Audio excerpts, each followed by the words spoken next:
La France est donc suspendue aux annonces qui vont être faites à l'issue du Conseil de défense sanitaire. De nouvelles restrictions sont à attendre, je vous le disais, alors que la cinquième vague touche tout le territoire, notamment également les enfants, et que les indicateurs ne cessent de se dégrader. Le nombre de nouveaux cas quotidiens se compte en dizaines de milliers. Le nombre de patients hospitalisés est actuellement supérieur à 11 000. C'est inédit depuis la fin août. On en parle avec notre invité Pierre Tadevin, chef du service des maladies infectieuses du CHU de Rennes. Infectiologue, également président de la Société de pathologie infectieuse de langue française. Bonjour Pierre Tadevin, merci d'être avec nous sur France 24. Avant de parler de la situation dans votre CHU, quelles devraient être selon vous les mesures souhaitables à ce stade ? Bon, il y a 2 points sur lesquels on peut faire des progrès. Il y a le pourcentage de Français qui vont avoir reçu cette dose de rappel, parce qu'on voit bien qu'on est vraiment beaucoup mieux protégés après cette dose de rappel qu'avant, pour la plupart des gens, ceux qui ont été vaccinés il y a plus de 5 mois. Et puis peut-être limiter les regroupements en intérieur, tout ce qui est soirée, y compris dans les restaurants ou etc., où il faudra sans doute être un peu plus strict sur le pass sanitaire et sur le fait de conserver le masque quand on se déplace d'une table à l'autre. Quelle est la situation dans votre service? Est-ce qu'il y a déjà saturation? Quel est le profil également des nouveaux patients qui sont admis? Ben, on est depuis plusieurs semaines là entre 40 et 60 patients hospitalisés au CHU. Ça augmente, mais pas très rapidement. Et on a le temps du coup de faire face et de programmer l'ouverture des nouvelles unités. Donc pour l'instant, on tient sans trop de difficultés. Ce qui est préoccupant, c'est la réanimation. Là, le dernier point avant le week-end, c'était 14 patients en réanimation, donc ça occupe beaucoup de lits.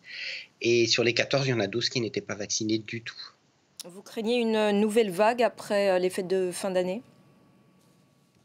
Oh bah, on est déjà tellement dans la vague là que Une on sixième n'est pas vague du tout sûr. peut-être?